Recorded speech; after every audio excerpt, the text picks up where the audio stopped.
The Beyond the Fame podcast is fed by Lido Pizza. Lido Pizza never cuts corners. For menu and locations, visit LidoPizza.com. And of course, this podcast would not be possible without our longtime title sponsor, the Hollywood Casino at Charlestown Races in West Virginia. Upcoming featured entertainment includes Kevin James adding a second show June 7th and Band of Horses June 14th. Details and tickets at HollywoodCasinoCharlestown.com. Must be 21 to enter the casino floor and attend a show. Gambling problem? Call 1-800-GAMBLER.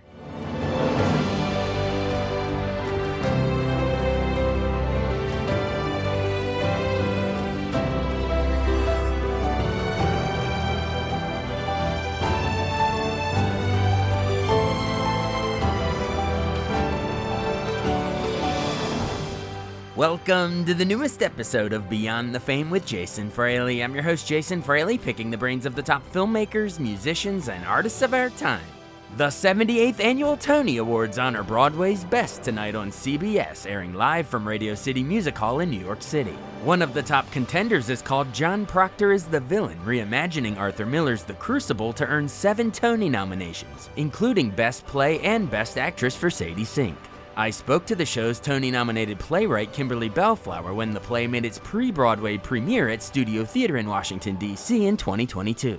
Kimberly Belflower, and I'm the playwright of John Proctor is the Villain. And it's running at Studio Theater here in D.C. Thanks so much for joining us. Oh, thank you for having me. Now, this is the world premiere of this, and the name John Proctor might be familiar to folks from school or theater arts, whatever, if they read The Crucible. So tell me the general premise here. You know, it's set in modern day about high schoolers reading The Crucible, right?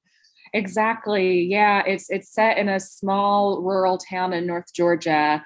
And the high school English class, the junior honors lit class, is studying The Crucible in the wake of Me Too. And so as Me Too kind of starts to hit close to home for a lot of them, there are parallels. The students start drawing with The Crucible and kind of upends their understanding of how they're being taught to understand The Crucible. Gotcha. And I assume you read Arthur Miller's Crucible back in. Did you read it in high school, and then you've been marinating on all these years, and you decided to write about it, or what sparked it for you? I did read it in high school and did not really think about it. Did not really marinate on it much.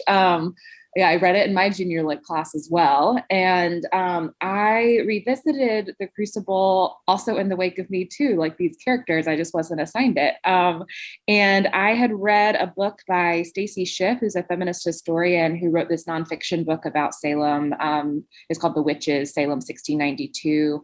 And it really changed my understanding of the realities of that time period and that moment in history. I learned a lot of things about just context for the girls' lives and what they were dealing with.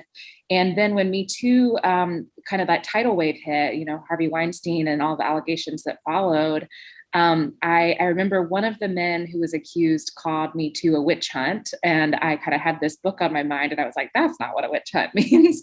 And I just couldn't stop thinking about that connection. And I revisited The Crucible just as a theater artist being like, oh, that's the most famous work of literature about the Salem witch trials and witch hunts, period. I should revisit that just because my brain can't stop turning on it. Mm-hmm. And then in that rereading, I was just really struck by how different the play was than the play I remembered reading and the play I thought I understood. Especially the character John Proctor, as the title says.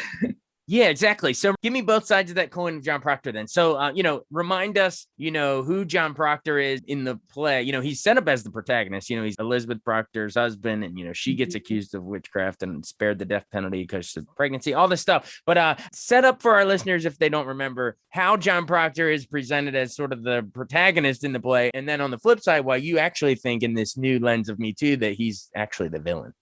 Yeah. So in the play, John Proctor is kind of the tragic hero of the play. So he is a man who he has a lot of anger. He kind of is the only person in this town who is kind of speaking up against these false allegations. He ends up being hanged because he refuses to sign a false confession to being a witch. And so the Crucible functioning as an allegory for McCarthyism, which is the time period that Arthur Miller wrote it in, I think John Proctor is set up to kind of be the beacon for the audience to follow of like, oh, this is the person who tells the truth when everybody else is telling lies. Like he is like a moral and like character full of integrity. And in rereading it, John Proctor and Abigail Williams, who's the teenage girl who's kind of at the center of all the witchcraft allegations, they had an affair, if you can call it an affair, when a grown man has a relationship with an underage girl, which you can't. And I was just really struck by how the play sets up Abigail as being this like just conniving, seductive little harlot. And John Proctor just calls her terrible names throughout the play. He is like angry at his wife for making him confess to this affair. And also he and Abigail were sleeping together when she was his employee, only a couple of months after her parents were murdered in front of her. So I was just really, really struck by the trauma that Abigail and all of the young women in the play had endured, and how their trauma just was not given any space and any gravity in the play, and that John Proctor kind of going against these false allegations was the moral thing, instead of looking at kind of what the moments of the play were before we meet him, and the way that he treats the women in the play. So obviously, I was reading that with the Me Too lens in mind, but it was just pretty obvious to me. And it's like, I mean, he's definitely set up to be a flawed character, but there was just a lot that like I was not taught any of those complexities. And when I've seen productions of The Crucible, I don't see any of those complexities. I see like Abigail is wicked and John Proctor is good. And so I was just really struck by how much messier and how much more gray area there was in the play with that particular lens. Well, yeah, thank you so much for taking a lens, a modern lens and looking back at the classic. And, sometimes it seems like they might be the heroes, but if you look at it from today's perspective, you're like, man, they're actually messed up. Right. So speak generally to that concept, not just with The Crucible, but with lots of, mid 20th century or later 20th century, even some 21st century stuff. Speak generally to that about how, it's not like we're going to throw out The Crucible. It's still providing us, this stuff to talk about, but why it's important for new works like yours to reassess them. Totally. Yeah. I mean, I think my play is interrogating power structures a lot in a lot of different ways. And I think that canonical literature is this thing that like, who is allowed to be included in the canon and why, and who gets to decide that, and then who gets to teach it and pass it down. And so like then canonical literature becomes this tool of power, this instrument of power. And so I think that, yeah, generally, I mean, I think I started writing the play in 2018. And then I think, in the last couple of years, starting in 2020, our country, has had this racial reckoning and is questioning a lot of other systems, and kind of looking at like, oh, our founding fathers did a lot of great things, and also they owned slaves, and right. like nothing is black and white, and we can hold two truths in the same hand. And so I think that like obviously that's our history, but then applying the same lens to literature and just kind of being like, oh, okay, this thing was taught to me in this way, but why was it taught to me in this way? Why did I just accept it without interrogating it further myself? And so I think, I hope that plays like mine are able to kind of provide a kind of path into that interrogation, and into kind of looking more broadly at these systems and how and why they're put in place and by whom. So I mean, that's the thing I do in a lot of my other work too. I also think that literature and kind of, even if you don't know The Crucible super well, I think a lot of people, kind of know the general premise. And I have plays that are in conversation with other works of canonical literature. And I think it kind of provides the audience like an on-ramp into the world in a way that's like, I don't know, kind of situates them in the same place. And even if they don't know it, like, I think that you could definitely still have a meaningful experience with the play. But it's just also a useful shorthand if you think about literature as a type of kind of mythology and shared vocabulary, which I do. Oh, yeah. And it's just fascinating what you were saying about how in Miller's time, think about it, it was this extreme, very progressive thing to write an allegory about McCarthyism. You know what I mean? Like that, Right. he would have been seen as, a very liberal progressive thinker. And yet, because, society still hadn't evolved enough, The gender themes and some of the things you're talking about with John Proctor being a villain is very regressive in a way. But at the time, this play was so ahead of its time. It's fascinating Right. how that works. I guess time marches on, and we look back and we're like, wow, we really weren't as evolved as we thought we were back then. Exactly. Yeah. So wait, you said you tackled other literature and reassessing things in other plays. Which ones are you talking about? Yeah. I play Lost Girl, which is published by Concord Theatricals. A lot of high schools do it, which is the delight of my life.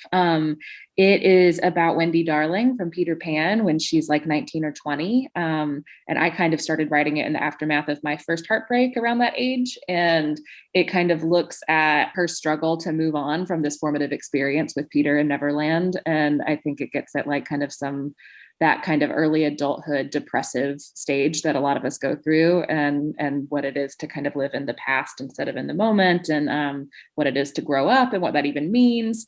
And then spoiler alert, but at the end, Peter comes back and he's also grown up, and the twist is kind of like, oh, he's just a boy. So that's that play. And then I have another play called Gondol that's takes Emily Bronte. She's my favorite writer of all time. And it kind of puts her in conversation with contemporary internet horror, and like Slender Man. Right. So, Gondol is the name of an imaginary world that Emily Bronte created when she was a teenager, which is true. And so it kind of takes that tendency and our contemporary tendency to want to build mythologies and worlds. So yeah, those are kind of the main two. But I mean, I wrote fan fiction in high school, and so I think being in conversation with other things is partly just the way my writer brain understands things. And there's a lot of pop culture references in John Proctor, and I think that like that is also kind of a way that I understand things and is equally important to canonical literature in my mind. So yeah, I think that's just something that's really fun for me to play with.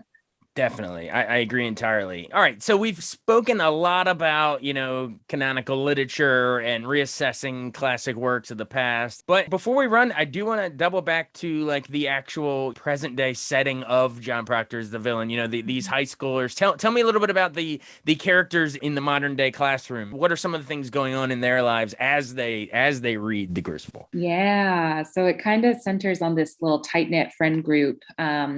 And being from a small town, you kind of, the friends that you have are the friends you have forever.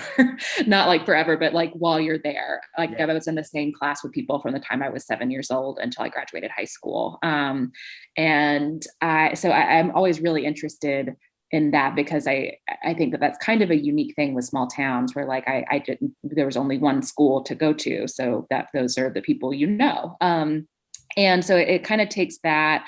There's a preacher's daughter who's kind of learning to find her own voice in the aftermath of this breakup. There's like the very hyper achieving, ambitious, nerdy girl who may or may not be extremely close to who I was in high school. And then one of their best friends, there's a new girl who moved here from Atlanta, and that's a whole thing. And then one of their best friends had kind of disappeared a few months ago. She had kind of an episode where she made a lot of really impulsive bad choices, and her parents sent her to live with her aunt in Atlanta, and they're not sure if she's coming back. And then of course she does come back, and that's kind of the combustion of the play. After she comes back, kind of all the dominoes of the play start to fall. And then so these girls have started a feminism club in this small town and are getting a lot of pushback about it. And then one of their fathers is accused of sexual misconduct. And I was really interested in kind of like, it's somewhat easy to believe that like men like Harvey Weinstein have done the things that they're accused of doing, but what happens when it is like the most formative man in your life? So as kind of Me Too starts to hit in this very small town and hit very close to these characters' lives, kind of all of that kind of gets channeled into the play, and then you find out why this character Shelby has gone to Atlanta, and that has something to do with Me Too as well. And there are a couple of boys who, one of them is very well-meaning and is trying to be educated by this feminist club, and the other is very I think, afraid of the change that is happening all around him, but is reacting in very violent and emotionally bad ways to that change. So yeah, it's a big play. It's an ensemble play.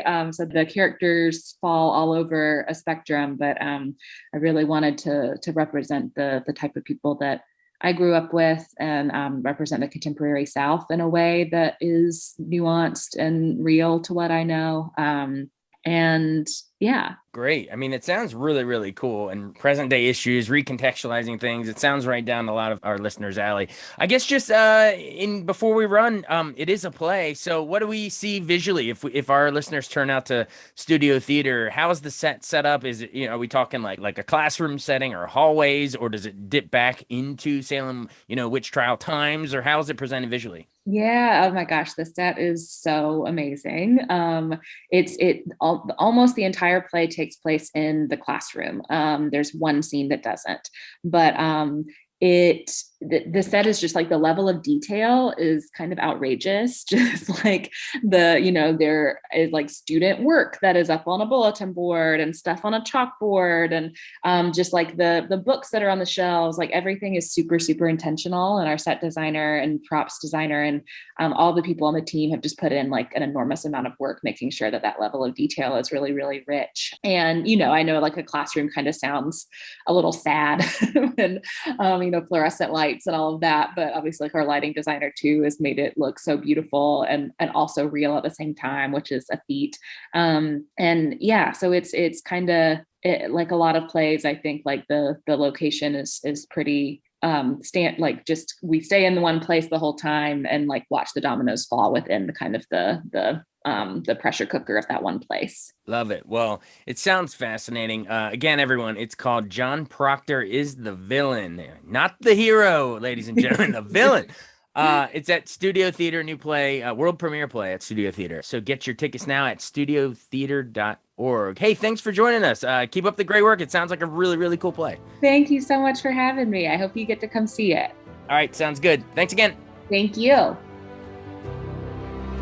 Thanks so much for listening to Beyond the Fame with Jason Fraley. Our theme music is Scott Buckley's Clarion. Remember to give us a 5-star rating if you like what you hear. We'll see you next time.